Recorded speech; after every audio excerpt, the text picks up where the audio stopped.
बिस्मिल्लाहिर्रहमानिर्रहीम, अस्सलाम वालेकुम। आज मैं आपसे बात करूंगा हेडेक के बारे में। गो कि मैंने हेडेक के बारे में पहले भी कुछ प्रोग्राम किए हैं, लेकिन फिर आपका जो फीडबैक मुझे मिलता है, अब जो मेन क्वेश्चन मुझे आया था वो ये आया था कि बहुत से लोग कंप्लेन करते हैं कि हमें जो हेडेक है वो सर के इसके हिस्से पे होती है, यानी बिल्कुल ये जो हमारा स्कल है या वॉल्ट है इसके टॉप पे ऊपर हेडेक होती है। ये बताइए हेडेक कौन सी किस्म की है। मैं आपको बताता चलूँ, जो सर की दर्द अगर कोई ख़वातीन या मर्द में से कोई आके कहे कि मुझे यहाँ दर्द होती है, तो याद रखिएगा कि 99% चांसेस ये होते हैं कि ये साइकोलॉजिकल हेडेक है, क्योंकि यहाँ पे सर का दर्द नहीं होना चाहिए, ऑर्गेनिकली नहीं होना चाहिए, क्योंकि ये जगह, इसको हम मेडिकल ज़ुबान में कहते हैं सुप्रा कॉर्टिकल, कॉर्टेक्स ब्रेन को कहते हैं, सुप्रा यानी ये दर्द ब्रेन से ऊपर का दर्द है, यानी ये रियल दर्द नहीं है।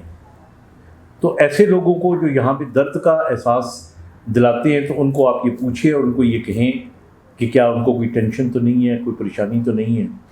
So this very important to understand. अब चूँकि मैंने इसकी जिक्र किया है तो हेडेक की दूसरी किस्में भी बताता चलूँ।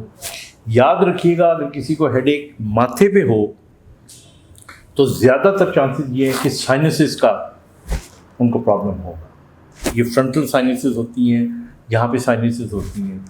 अगर किसी को हेडेक हो और वो सिर्फ एक साइड पे हो, बार बार हो, हेडेक होने से पहले हल्का सा आइडिया हो कि मुझे हेडेक होने वाला है, जिसको हम ऑरा कहते हैं, तो ये माइग्रेन हो सकता है। More common in female age compare to male. ये हफ्ते में एक दफ़ा भी हो सकता है, महीने में एक दफ़ा भी हो सकता है, 6 महीने के बाद भी एक दफ़ा हो सकता है। माइग्रेन के अंदर जो है, जब आपको हेडेक होती है तो हेडेक होने के बाद फिर आपको जो दर्द है वो पाउंडिंग होता है, यानी यूं आपको लगता है कि नसें यूं कर रही हैं, और फिर ये ठीक हो जाता है और शोर अच्छा नहीं लगता आपको, रोशनी अच्छी नहीं लगती है आपको, और इस किस्म की आपको फीलिंग आती है कि मैं तन्हा हूँ और मुझे सुकून मिले। सो दैट्स उसकी निशानी है। हम माइग्रेन पे पूरा प्रोग्राम करेंगे, वो अलग करेंगे। अगर आपको दोनों साइडों पे कनपट्टियों में दर्द होता हो और आपको लगे जैसे सर किसी ने दबाया हुआ है, तो ये टेंशन का हेडेक होता है। टेंशन के अंदर ऐसा होता है कि आपका सर, और यही देखा होगा आपने कि जो औरतें हमारे घरों में, माई बहनें जो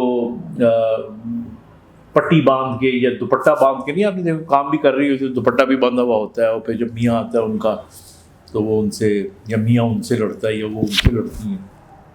ये असल में उनको हेडेक नहीं होता, उनको टेंशन होती है, घर के कामों की टेंशन, पैसा ना होने की टेंशन, मियाँ के इखलाक का टेंशन, उसके वजह से उन्होंने दुपट्टा बांधा हुआ होता है। अगर किसी को हेडेक ये गर्दन से शुरू हो और सामने आए, ये कंधों में, गर्दन में और फिर पूरे सर में आ रहा हो, ये ट्रैक्शन हेडेक कहलाता है। इसका मतलब ये होता है कि आप थकावट का शिकार हैं, आपकी जो गर्दन है उसके अंदर मसला है, या आपकी जो वर्टिब्राज हैं, वो जो नेक के वर्टिब्राज होते हैं वो बढ़ चुके हैं, तो ये उसकी निशानी हो सकती है।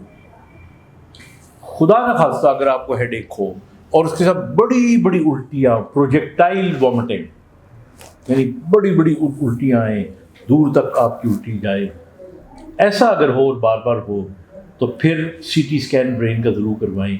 ये ट्यूमर की निशानी होती है, लेकिन आमतौर पे ये बहुत रेयर है।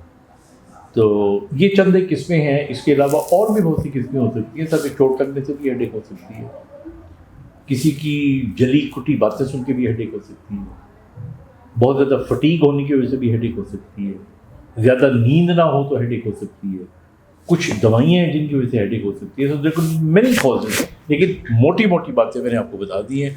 तो जब भी हेडेक हो, इन बातों को ध्यान में रखें and make your own diagnosis, and if you're not reaching a diagnosis, you must go to a doctor. Thank you.